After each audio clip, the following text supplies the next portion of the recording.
오늘은 우리 교회 가정주일로 지키는 날이기도 하고 또 우리 독일에서는 5월 둘째 주에는 무터타 그래서 어머니날로 또 지키는 날이기도 합니다. 그래서 오늘은 우리 가정 전반에 관해서 한번 여러분과 말씀을 나누기를 원합니다. 예수님이 세상에 오셔서 하신 중요한 일은 우리들이 하나님의 자녀가 되는 권세를 주셨고 또 그래서 기도를 통해서 아버지와 아들처럼 말씀을 나눌 수 있는 관계가 되었다는 것입니다. 그리고 이제 승천하신 예수님이 성령을 통해서 우리와 함께 하시고 우리가 하나님을 모시고 한 몸이 되어 살 수 있는 특권을 주셨습니다.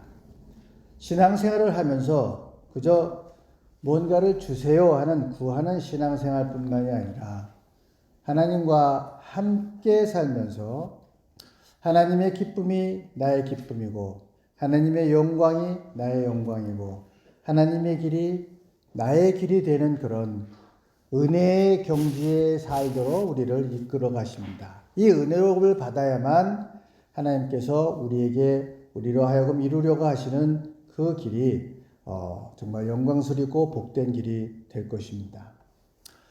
그러한 삶의 모형으로 구체적으로 이 땅에 이루어주신 것이 바로 가정이라고 하는 공동체입니다. 가장 기초 공동체라고 하죠. 우리가 세례를 받을 때 예수님을 나의 신랑 또는 나의 신부로 고백하는 것처럼 말입니다. 인간은 이런 관계 속에서만 행복할 수 있다는 사실을 성경이 우리에게 가르쳐 주고 있는 겁니다. 이 땅에 가장 큰 비밀 중에 하나가 신랑과 신부의 관계입니다. 하늘의 신비를 담고 있는 관계입니다.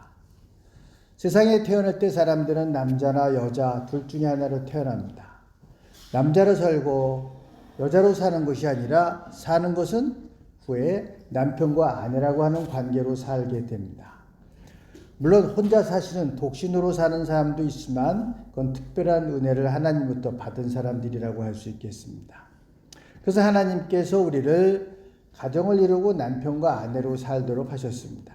그래서 우리에게는 남편과 아내로서 행복하게 살아야 되는 책임이 있는 겁니다. 지금 결혼하지 않은 청년들도 앞으로 좋은 남편 또는 좋은 아내가 되도록 성숙이 되어가는 것입니다. 가정을 이루고 남편은 예수님 역할을 맡고 아내는 교회 역할을 맡아서 가정에서 날마다 아름다운 교회를 이루는 것이 바로 가정입니다. 그러니까 남편은 가정에 돌아가면 오늘 말씀처럼 예수님의 모델입니다. 모형. 아내는 신부된 아내는 교회의 모형입니다. 이렇게 생각하고 살아야지만 하나님께서 이루시고 하는 가정의 에덴의 행복을 이룰 수 있다고 하는 것입니다. 세상에 태어난 사람 중에 여자의 도움을 받지 않고 태어난 사람도 없고 여자의 도움을 받지 않고 사는 사람도 없습니다. 대부분 모든 사람들도 아내의 도움을 받고 사는 것에 대해서 당연하다고 생각을 합니다. 잘 고맙게 생각하지 않죠. 그냥 사는 거니까 산다라고 생각을 합니다. 그런데 오늘날 많은 지역 또는 많은 곳에서 그 가정의 위기가 어디 있느냐? 감사하지 않기 때문입니다. 세상에 있는 다른 무엇으로도 대치가 될 수가 없는데 이 사람들이 세상에 하도 재밌는 게 많으니까 이게 대치될 수 있는 것이라고 착각하기 때문입니다. 때로는 일이라고 하는 망령으로, 때로는 돈이 있으면, 때로는 명예로, 권력으로 그 자리를 대체할 수 있다고 생각하고 감사하지 않기 때문에 가정의 위기라는 게 오는 겁니다. 저도 그런 얘기는 잘 안 합니다. 제가 잘 못하기 때문에 설교하기도 참 어려운데 이거 참 힘든 얘기예요. 목회자의 가정도 마찬가지입니다. 가정을 하나님께서 세워주신 모습대로 섬긴다고 하는 게 절대 쉬운 일이 아닙니다. 그래서 그 에덴 동산을 이루려고 하는 것, 처음에 만들어진 그 모습대로 회복하려고 하는 것, 그것이 가정의 사역입니다. 오늘 말씀을 보면 아내 된 사람들은 주님께 순종하듯이 남편에게 순종하고 남편 된 사람들은 그리스도께서 교회를 사랑하셔서 당신 몸을 바치신 것처럼 아내를 사랑하라고 그랬습니다.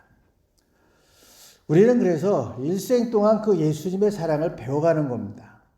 다른 데서는 사실은 그런 사랑을 배울 데가 없습니다.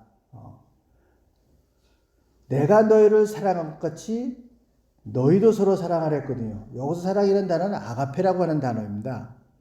그래서 그런 사랑을 하라는 것이거든요. 예수님은 그런 사랑을 통해서 교회를 세워주신 것이거든요. 예수님은 교회를 신부처럼 사랑한 거죠. 베드로전서 3장 7절을 보면 남편 된 자들아 이와 같이 지식을 따라 너의 아내와 동거하고 저는 더 연약한 그릇이요 생명의 은혜로 유업으로 함께 받을 자로 알아 귀히 여기라. 이는 너희 기도가 막히지 아니하게 하려 함이라 그랬습니다. 이 생명의 유업이거든요. 그래서 그리스도를 알아야 가정이 무엇인지를 확실하게 이해할 수 있고 그리스도를 알아야 사랑을 알 수 있다고 하는 것입니다. 어떻게 사랑하는 것인지. 일생 동안 우리가 예수님께 배운다고 한다면 예수님의 뭘 배우는 것 같습니까? 예수님의 섬기는 삶입니다. 왕이신 예수님이 이 땅에 오셔서 무릎을 꿇고 제자들의 발을 씻기는 그런 섬김의 삶. 이게 우리가 배우는 예수님의 삶입니다. 근데 참, 이 동물의 왕국이라는 그런 여러 가지 동물에 관한 걸 찍은 그런, 프로그램도 있고, 비디오도 있고, 유튜브도 많이 볼 수 있는데, 동물들이 암컷하고 수컷하고 싸우는 일은 거의 없습니다. 수컷하고 수컷들이 서로 싸웁니다. 근데 어떻게 된 건지 동물 중에 사람마저 남자하고 여자하고 싸웁니다. 한국에서도요, 이 조사를 직접 하잖아요. 한 30% 여자가 맞고 산다고 그래요. 손찌검을 하는 거라 30%예요. 문제는 뭐냐? 학력, 직업에 차이가 없어요. 얻어맞고 사는 교수님, 사모님도 있고요. 목사님, 사모님도 있어요. 이게 밖에 들어가는데 설문조사라면 나와. 이게 심각한 거예요. 이게 상담실 통해서 들어오거든요. 조사하면 나옵니다. 또 서양 세계 중에서 그래도 여자들이 대우를 받고 사는 무슨 유럽 가면 카나다 같은 데는요. 1년에 한 32명 정도가 맞아 죽습니다. 여자가. 결혼한 여자가. 맞아서 죽어. 그러니까 이게 가정이라는 게 쉽게 생각할 수 있는 공동체가 아니에요. 그냥 사니까 사는 거지 그렇게 되는 게 아니라고 하는 겁니다. 사람이 인생을 한평생을 사는데 사랑하며 살아도 짧고 아끼면서 살아도 참 짧고 지나가는 건데 소중한 줄 알고 열심히 사랑을 해도 가는 세월 막지 못하는 거거든요. 근데 이 짧은 기간 동안 서로 반목하고 미워하고 다투면서 살면 이거 참 엄청난 손해잖아요. 이건 진짜 동물 우리지 가정이 아니잖아요.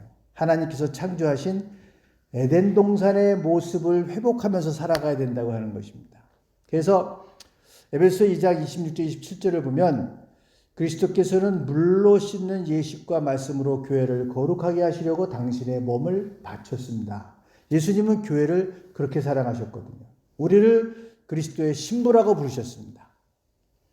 우리는 신랑 되신 예수님의 사랑을 받고 이렇게 살아가는데 그리스도가 교회를 세우시고 계속해서 말씀으로 세례로 하늘의 은혜로 입히시고 허물을 덮고 흠없게 하시고 티 없이 잡힌 것이 흠없이 아름다운 교회로 만들어 가시길 원합니다. 이와 같이 남편 된 사람들은 자기 아내를 늘 소중하게 여겨서 아름다운 신부가 되어가도록 도와야 된다고 하는 것입니다. 나이하고 관계가 없어요. 나이가 들면 들수록 더 그렇게 해야 됩니다. 여자는 약한 그릇이라고 합니다. 육체를 보아도 아무래도 생물학적으로도 남자들이 더 근육도 많고 힘이 세게 되어 있습니다. 근데 그 연약한 그릇에 귀중한 것이 담겨 있다가요. 참 한국 남자들은 여자를 참 고달프게 하는 사람들이 많아. 근데 여자는 연약하기 때문에 많이 도와야 됩니다. 연약한 그릇 속에 가정이라고 하는 보화가 담긴 것을 알아야 됩니다. 이 그릇이 깨어지면 풍지박산 나는 겁니다. 자녀들은 흩어질 것이요 남편은 몸둘 곳이 없어서 밖으로 나돌 것이며 가정의 살림은 남아나질 않습니다. 아내는 연약한 그릇입니다. 그러니까 그 소중하고 연약한 그릇이 깨지지 않도록 조심해야 됩니다. 깨지지 않도록. 그러니까 정말 그렇게 잘 케어하고 가정을 잘 다스리는 사람들은 옆에 집사람이 있으면 집 생각이 안 납니다. 옆에 집이 있으니까. 여자는 집안의 주인이고 아내를 사랑하지 못하고 다투는 사람은 집을 잃어버린 사람입니다. 그래서 여자를 만들 때 하나님께서 갈비뼈를 떼서 만들었다고 그랬죠. 그걸 이렇게 표현합니다.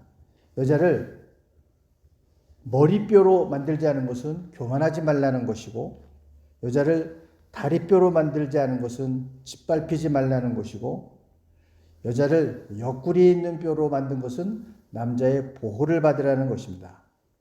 그리고 심장 가까이에서 뺀 것은 그런 심장의 사랑을 받으라는 의미라 이렇게 표현합니다. 그러니까 자기 심장으로 사랑할 임을 만나게 될 때 그때야 집을 쳐댔고 참된 쉼이 있는 것입니다. 하나님 앞에서 그렇기 때문에 우리는 가정을 회복하도록 해야 됩니다. 가정을 회복한다는 말은 무슨 인격적인 관계로 사람을 만나야 된다고 하는 겁니다. 자기 아내를 그냥 내가 통치하고 다스리는 사람으로 만나지 말고 가정으로 사랑으로 만나야 되는 것입니다. 자기 아내를 볼 때 편안하고 자기 아내를 볼 때 쉼이 있고 자기 아내를 볼 때 생명을 누리는 것처럼 사랑이 오고 가고 자기 아내를 볼 때 밥상의 교제가 이루어지면 거기가 바로 가정이고 행복이고 거기가 에덴 동산입니다. 근데 아내를 살살 피해서 다닌다. 이거 대단히 문제가 많은 거죠. 집을 잃어버린 사람입니다. 그리고 그 가정에는 자녀들이 있습니다. 가정은 그 자식을 하나님께 쏘아 올리는 궁수가 되어야 됩니다. 날마다 어디를 향해 쏘고 있나 이거예요. 세상이냐 하나님이냐. 유대인들은요, 그 교육하는 방식을 보면 중요한 게 그겁니다. 자나깨나 자기 자식을 하나님께 쏘는 겁니다. 성경을 가르치고 안식일을 지키게 하고 성전에 모여서 하나님을 향하게 했습니다. 근데 대부분의 한국에 있는 부모들은 1등이 되라는 말은 열심히 하고 시험 있는 날은 교회도 가지 말라고 하지만 하나님 앞에서 진실한 사람이 돼야 된다는 말은 거의 없습니다. 이게 오늘날 가정교육에서 가장 큰 문제입니다. 자, 그래서 남편들은 또 가정에 돌아가셔서 자기 아내를 보면 자기 영광스러운 교회라고 생각하고 내가 섬겨야 될 교회라고 생각하는 겁니다. 예수님께서 나를 세우사 당신을 아름답게 하라고 명령했습니다 하는 마음으로 그렇게 섬겨야 된다고 하는 것이죠. 그러면 그러한 능력을 우리가 어떻게 받을 수 있겠느냐? 성령의 충만함으로. 내 힘으로는 안 되니까 성령의 힘을 받아서 내 힘으로는 안 되고 내 능력으로도 안 되고 사랑의 재주를 펴도 안 됩니다. 성령을 충만해야 됩니다. 이와 같이 우리는 늘 가정에 들어가면 신랑 신부 노릇을 하는 겁니다. 하늘에 계신 예수님께서 신랑과 신부 노릇 잘 하나 그렇게 보고 계신다고 생각하는 것입니다. 또한 오늘은 무토탁이라고 합니다. 매년 5월 둘째 주일은 세계 각곳에서 어머니 날로 지킵니다.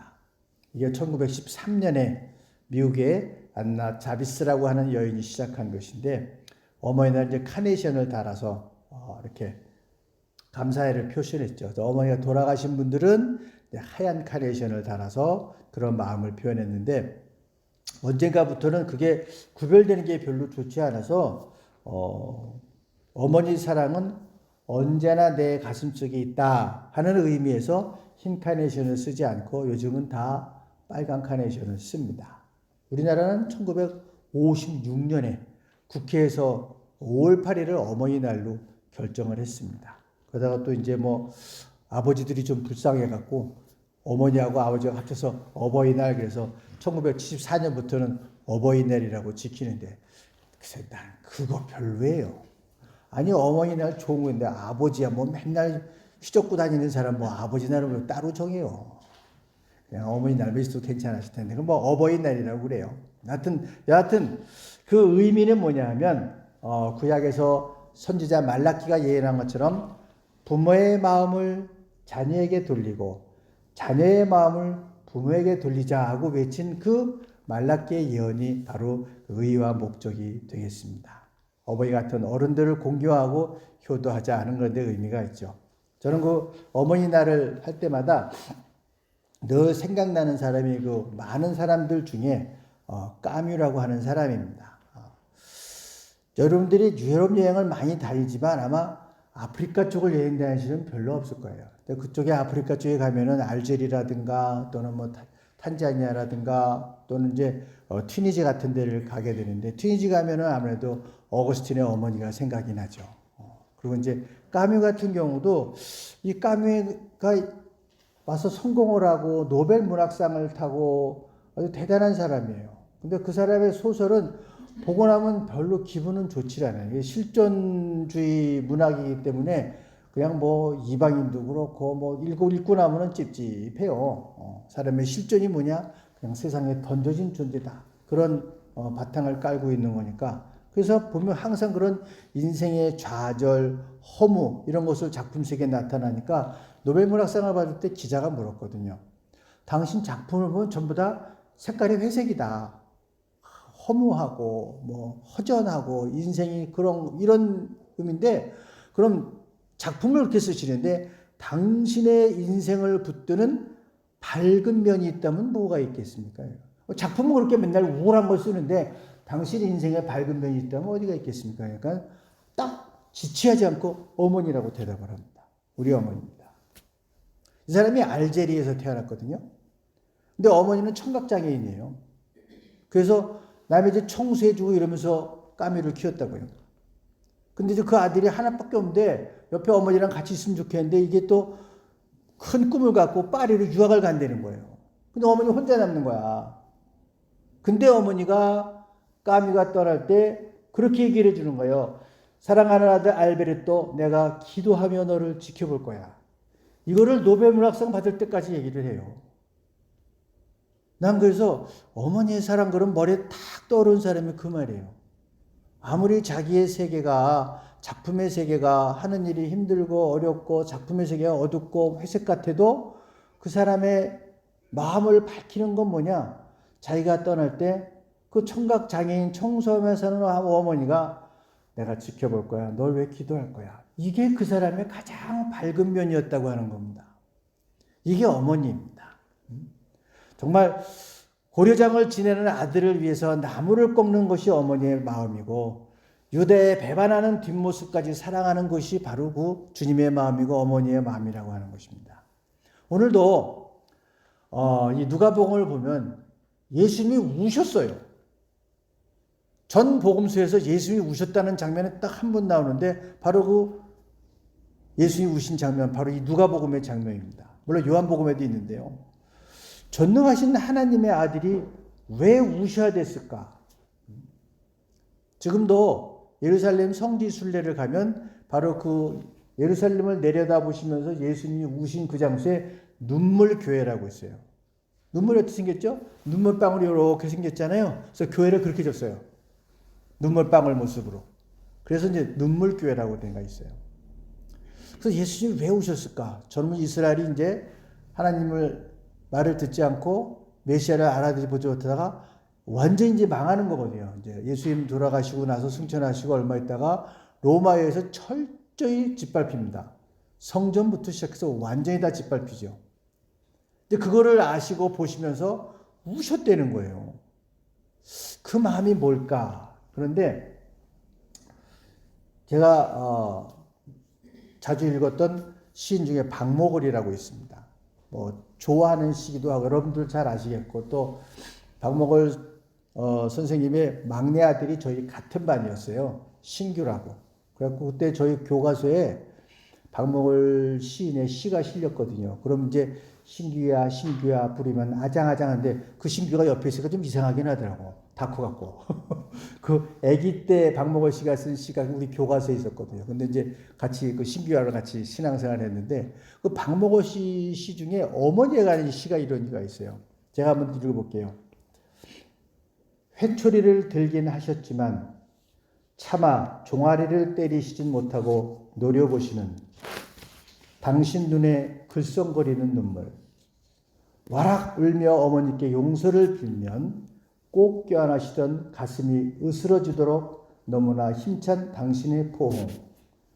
바른 길 곧게 걸어가리라 울며 뉘우치며 다짐했지만 또다시 당신을 울리게 하는 어머니 눈에 채찍보다 두려운 눈물. 두 줄기 볼에 아롱지를 흔들리는 불빛. 이게요, 시인 박목월은 이 시에서 어머니의 눈물의 이유를 노래하고 있습니다. 어머니의 사랑입니다. 자식을 사랑하기 때문에 그저 바보처럼 울기만 하셨다는 겁니다. 우리 주님께서 우신 이유도 마찬가지입니다.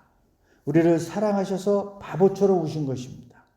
물론 그 놀라운 능력으로 우리의 문제를 해결해 주십니다. 그리고 십자가에서 우리를 구원하실 길을 여셨습니다. 그러나 그 이전에 우리를 위해 우신 것입니다.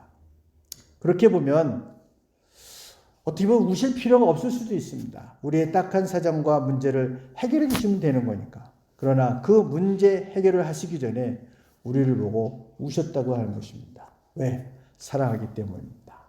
그 사랑을 가장 가까이 닮은 사랑이 어머니의 사랑입니다.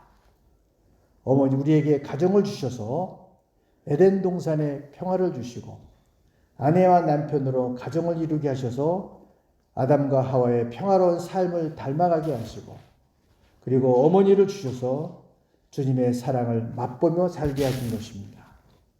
이 가정주일에 하나님이 우리에게 허락하신 가정, 아내와 남편, 자녀들을 잘 지키며 참된 평안을 맛보고 그리고 에덴 동산을 주신 그 하나님의 사랑을 맛보며 살게 되는 것이 이 가정주일에 저희들이 나눠야 될 의미입니다. 사랑하는 성도 여러분, 우리에게 주신 가정, 아내, 남편, 자녀 모두 하나님의 뜻 가운데 우리에게 선물로 주신 것들입니다. 잘 섬기고 지켜서 에덴 동산을 맛보며 살아가는 여러분들 되시기를 주님의 이름으로 간절히 축원합니다. 아멘. 자비하신 아버지 하나님, 주님의 나라를 향해 나아가는 우리를 이끌어 주시고 은혜 주시는 아버지 하나님, 주 안에서 한 가족이 되어 신령한 만나를 나누게 하심을 감사합니다. 창세 때에 주께서 이루어 주신 가정의 아름다움을 오늘 우리들이 회복시켜 갈 수 있기를 원합니다. 부부의 협력과 사랑, 부모와 자식 간의 희생과 순종, 형제 간의 우애가 이 세상의 찬바람을 넉넉히 막아갈 수 있게 지켜주시옵소서. 오늘은 어머니 주일입니다. 우리에게 고마우신 어머니를 주심을 감사드립니다. 평화와 안정과 장수의 비결이 효대에 있음을 알고 주 안에서 부모를 공경하는 사람들이 되게 하시고 여호와를 경외함으로 지혜를 얻게 하시고 그 지혜로 부모님을 기쁘게 드리고 그 기대에 어긋나지 않는 삶을 살게 하여 주시옵소서.